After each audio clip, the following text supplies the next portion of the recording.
Hey guys, welcome back to TechMan.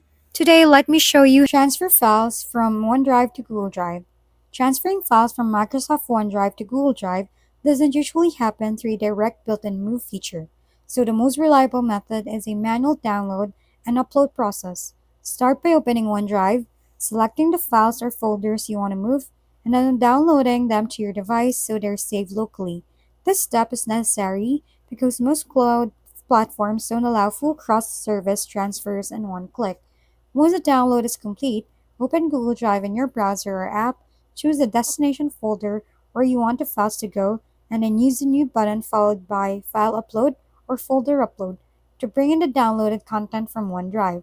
After selecting the files, wait for the upload to finish, and then double check that everything appears correctly in Drive.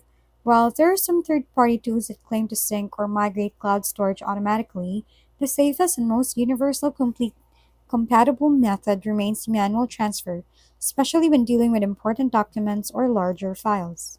If we've been helpful, kindly give us a thumbs up and don't forget to hit the subscribe and bell button for more contents. For any questions and suggestions, comment down below.